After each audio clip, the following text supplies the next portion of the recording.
Hello students, welcome to our channel UGT Academics for English. My name is Lapti Bhatia and today we are here to solve section C of Gala paper 2.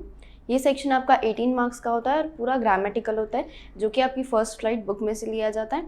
बहुत easy होगा आपके लिए अगर आपने पूरा साल ढंग से रीडिंग किया है तो.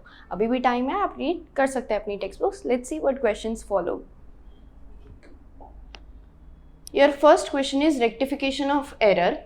एरर करेक्शन बोला है आपको. इसमें the train clattered in Mariani junction, the boy collected their luggage and push their way on the crowded platform. अगर अनसीन भी होता तो आपको कुछ कुछ इश्यूज तो पहले ही दिखाई दे जाते. द ट्रेन क्लैटर्ड इन नहीं आएगा, इनटू आएगा. And the boy collected their luggage बोला है तो यहाँ पे बॉयज आएगा.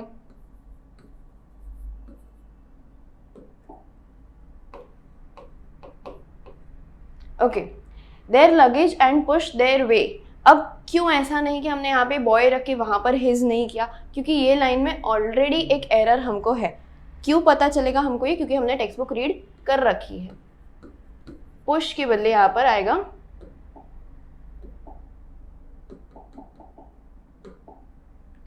यहाँ पे पुश नहीं आएगा. पास्ट में ये लाइन जो है लिखी गई है, यहाँ पे पुश्ड आएगा. अब पास्ट के बारे में कैसे पता चला? The train clattered in the Mariani junction ऐसा लिखा है. The train clattered into Mariani junction, the boys collected their luggage and pushed their way on the crowded platform. No, it is to the crowded platform. Okay, this is your first question. इसका answer है. Next आपको बोला है punctuate the following passage appropriately. Question number 35 to 38. 35 to 38 का मतलब होता है कि 4 क्वेश्चन से 4 पंक्चुएशन मार्क्स आपको लगाने हैं, जिसके आपको 1 मार्क ईच मिल जाएंगे. बहुत ईजी क्वेश्चन है और ये पूरा का पूरा जो है आपकी टेक्स्ट बुक में से ही लिया गया है. I will be in time for breakfast. I thought a good big English breakfast. Everything was going well. It was an easy flight. Black aeroplane में से लिया गया है जब नरेटर जो है वो सोच रहे होते हैं कि उनका फ्लाइट कितना ज़्यादा अच्छा जा रहा है. ओके, अब यहाँ पे आपको आपके इन्वर्टेड कॉमास जो है वो ख़त्म करने हैं. कुछ बच्चे कॉमा के पहले लगाने में कंफ्यूज हो जाते हैं, कुछ बच्चे कॉमा के बाद लगाने में कंफ्यूज हो जाते हैं. You have to rewrite the answer. Of course आप ऐसे ही 35 36 करके तो इन्वर्टेड कॉमास लगाएंगे नहीं, पंक्चुएशन सारे. तो जब भी ऐसा होता है सेंटेंस के फुल स्टॉप से पहले ही डायलॉग खत्म हो जाता है, मतलब पूरी लाइन जो है वो आपकी डायलॉग में नहीं है, तब आप पंक्चुएशन के अंदर मार्क करते हैं. यही अगर पूरी की पूरी लाइन आई थॉट तक होती तो आप पंक्चुएशन के बाहर करते, लेकिन वो यहाँ पर फॉलो नहीं होता है. यहाँ पे हमको आधा ही लाइन जो है वो डायलॉग में बताया. ओके, ये हमारा 35 हो गया, ये हो गया 36. Fine. A good big English breakfast, he exclaimed, and everything was going well. It was an easy flight. ये sentence पूरा है, बस बीच में एक hyphen लग जाता है. This is your last one, 38, and this one 37. Okay. 4 marks cash you have scored if you have done this. Next question is fill in the blanks with proper articles, conjunctions and prepositions with, because, and और who. 4 blanks दिए, चारों blanks के लिए हमको एक एक option भी दे रखा है और एक्स्ट्रा ऑप्शंस भी नहीं है, कम ऑप्शंस भी नहीं है. बहुत ईजी है हमारे लिए. तो I finished my poem. An a Frank में से लिया गया है ये जो आपका सेंटेंस है वो. आई finished my poem and it was beautiful. It was about a mother duck and a father swan, blank 3 baby ducklings. With 3 baby ducklings who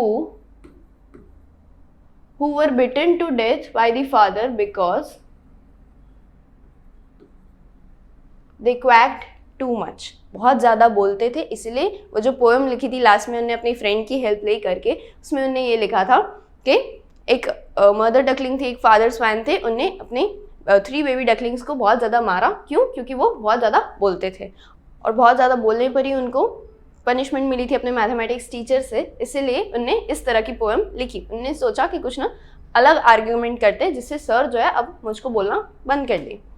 convert the following into indirect form of narration. Indirect form of narration मतलब आपको या तो inverted commas में या फिर इस तरह से डायलॉग में आपको दिया होगा क्वेश्चन, आपका वो सीन ही होगा आपकी टेक्स्ट बुक में से, उसको आपको इनडायरेक्ट फॉर्म सारे कॉमास और पंक्चुएशन हटा के उसको सेंटेंस में फ्रेम करके लिखना रहेगा, और ये हमेशा पास्ट में होता है। अगर सिंपल प्रेजेंट है वो पास्ट में चला जाएगा, प्रेजेंट कंटिन्यूस है वो पास्ट कंटिन्यूस में चला जाएगा, परफेक्ट है वो भी पास्ट परफेक्ट में चला जाएगा। जहाँ जहाँ भी मॉडल्स आते हैं जैसे कि विल, मे या शुड, वो सब के सब भी पास्ट हो जाएंगे।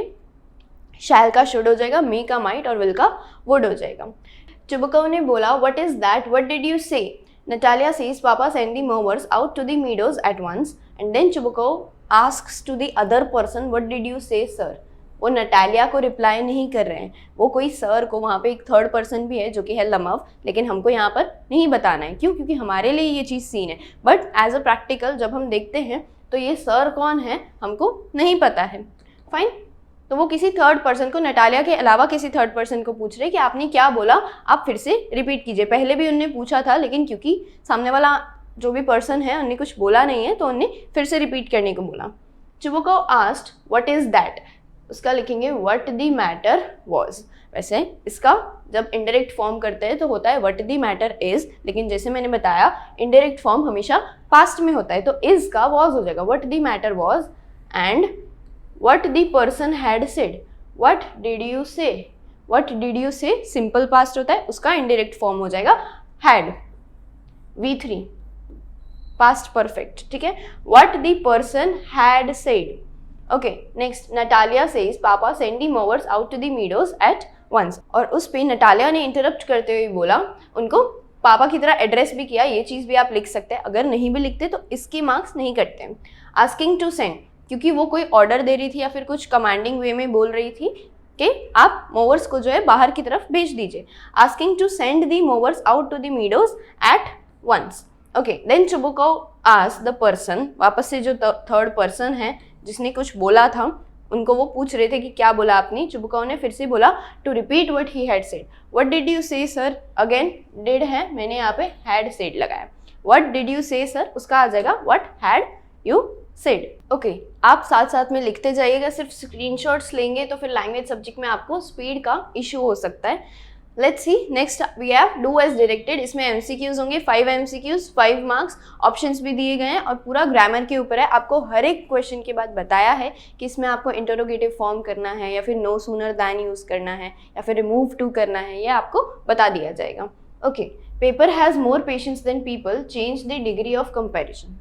डिग्री ऑफ कंपेरिजन मतलब अगर डिग्री जो है 3 टाइप की डिग्री होती है, पॉजिटिव, कंपैरेटिव एंड सुपरलेटिव। जो कि सुपरलेटिव डिग्री है वो की होती है सबसे बेहतर या फिर सबसे ज़्यादा वो खूबी वाला इंसान वहाँ पे या चीज़ क्या है। कंपैरेटिव होती है कि ये दोनों के बीच में ज़्यादा बेटर या फिर ज़्यादा वही क्वालिटी वाला क्या है, बेटर और वर्स और एनीथिंग, ब्यूटीफुल, नॉन ब्यूटीफुल, ठीक है, स्ट्रॉन्ग, इस तरह से। पेपर हैज़ मोर पेशेंस, सबसे पहले तो हम क्वेश्चन कौन सी डिग्री में है वो पता लगाएंगे। मोर आ गया है मतलब ये कंपैरेटिव डिग्री में, हमको इसकी डिग्री चेंज करनी है। Paper does not have as much patience as people, इसमें तो पूरा मीनिंग ही चेंज कर दिया कि पेपर में इतना पेशेंस ही नहीं होता जितना ज़्यादा पीपल में होता है। So this is a wrong answer. People do not have as much patience as paper. दूसरे में हमको बोल रहे हैं कि लोगों में इतना पेशेंस नहीं है जितना कि पेपर में है, मतलब बात तो सही हो गई कि पेपर में ज़्यादा पेशेंस है। People have as much patience as paper, no, ये तो सिमिलैरिटी बता रहे हैं। And paper has as much, okay, इसमें भी सिमिलैरिटी बता रहे हैं आपको। Second option is your correct option. People do not have as much patience as paper. Fine.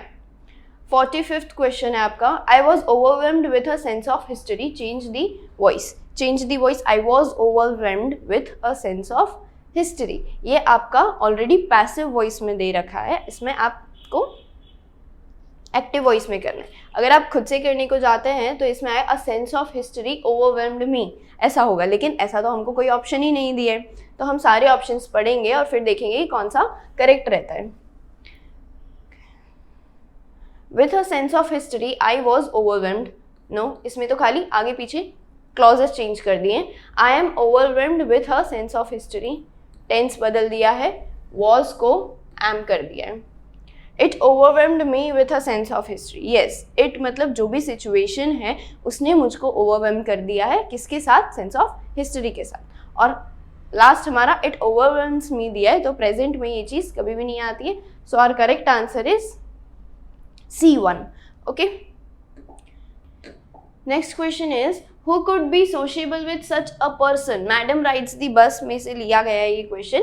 वल्ली सोच रही है कि वो जो ओल्ड लेडी उनके पास आकर बैठी थी, ऐसे इंसान के साथ कौन ही सोशेबल होना पसंद करेगा? ऑफ कोर्स कोई भी नहीं करेगा। टर्न इनटू असर्टिव, ये जिस तरह से हमको इंट्रोगेटिव क्वेश्चन बोला है कि हु कुड बी, तो आंसर क्या देंगे इसका? जिस तरह से ये टोन में पूछा है कि नो, कोई भी नहीं, nobody will like to be sociable with such a person. So we'll read the options. Everyone could be sociable with such a person. No one could be sociable with such a person. Yes, this is our correct answer, but we'll still read the options. Very few could be sociable with such a person. नहीं, यहाँ पे कहीं भी नहीं लिखा है कि कुछ कम लोग पसंद करेंगे। और she could be sociable, कि जो बोल रहे हैं वो तो बिल्कुल भी नहीं करेंगे। Okay, second option is correct. No one could be sociable with such a person. Okay. अब कभी कभी आपको ऐसा आ सकता है कि सारे के सारे ऑप्शंस जो है वो नो वन वाले हैं, लेकिन यहाँ पे कुड के बदले शुड आ गया है या फिर माइट या फिर वुड आ गया है, तो उसका भी आपको ध्यान देना है। क्वेश्चन में जो बोला है आपको मॉडल जो यूज़ किया है वही का वही मॉडल आपको यूज़ करना है। या तो प्रेजेंट टेंस या तो पास्ट टेंस वाला चेंज अगर क्वेश्चन वाइज आता है तो वो एक अलग चीज़ हो जाती है, बाकी आपको सेम मॉडल ही यूज़ करना रहता है। He became angry when he counted the money. Who became angry when who counted the money? Lencho became angry when he counted the money sent by the god, what he thinks, but the money was gathered by the postmasters. Begin with no sooner. No sooner बताता है simultaneously जो चीज़ें होती है उनको कि जैसे ही ये काम हुआ वैसे तुरंत दूसरा काम भी हो गया, उसके लिए हम no sooner यूज़ करते हैं। और जब जब no sooner यूज़ करते हैं एक क्लॉज के बाद हमको than लगा देना होता है, THAN वाला than। No sooner had he counted the money then he became angry। हमको he became angry जो है वो सिंपल पास्ट में दिया है। सिंपल पास्ट को हम खुद से पास्ट परफेक्ट नहीं कर सकते हैं। No sooner did he counted the money, अब did अगर दे दिया है इन्हें तो पहले से counted क्यों दे रहे हैं? did के साथ तो count आता है, डबल टेंस यूज किया है। No sooner did he count the money, okay, then he became angry. Fine, this can be right. No sooner do he count, do he count भी आपका wrong हो जाएगा। No sooner did he count the money then he became angry. Okay, go to Sakyamuni, add a question tag। अब question tag में आपको ये चीज़ ध्यान में रखनी है कि जब डेक्लेरेटिव सेंटेंस होते हैं, मतलब जैसे आप कुछ अनाउंस कर रहे हैं, जैसे we have a party tonight, haven't we, तब हम हैवेंट मतलब जो भी हमारा हेल्पिंग वर्ब है या फिर मॉडल है उसको यूज़ करके और हमारा सब्जेक्ट भी ले आते हैं नेगेटिव करके। जो भी हमारा हेल्पिंग वर्ब या मॉडल है उसको हम नेगेटिव कर देते हैं, हैव को हैवेंट कर देते हैं और फिर बाद में सब्जेक्ट ले आता है हैवेंट भी। लेकिन यहाँ पे आपको इस बार ऑर्डर दिया है, गो टू सक्यमुनि, जाओ सक्यमुनि के पास, तो इसके बाद क्या तुम जाओगे ना मेरी बात मान के, ये वाला वर्ड आता है। काफ़ी बच्चे कंफ्यूज हो जाते हैं। डू यू तो आएगा नहीं, क्या तुम जाते रहते हो वो वाला डू होता है, तो डू नहीं आएगा तो डोंट भी नहीं ही आएगा। और क्वेश्चन टैग में ऐसा होता है कि अगर आपका इंटरोगेटिव फॉर्म दिया है तो आपको इंटरोगेटिव फॉर्म में पॉजिटिव है तो पॉजिटिव में ही लिखना है, नेगेटिव है तो नेगेटिव में। इसमें आपकी डिग्रीज जो है वो चेंज नहीं होगी। वोंट यू नहीं आएगा क्योंकि गो टू सक्यमुनि बोला है। आपका करेक्ट आंसर आएगा will you. Go to Shakyamuni, क्या तुम जाओगे? Yes, will you, this is the correct answer. Now we are done with our paper. Section C आपका यहाँ पे फिनिश होता है। 18 मार्क्स आप पूरी तरह से स्कोर कर चुके हैं अगर आपने ये वीडियो ध्यान से देखा है और पूरा साल आपने अच्छे से पढ़ाई करी है। अभी भी टाइम है, आप राइटिंग प्रैक्टिस बढ़ाइए and you will be able to score good in English. All the best.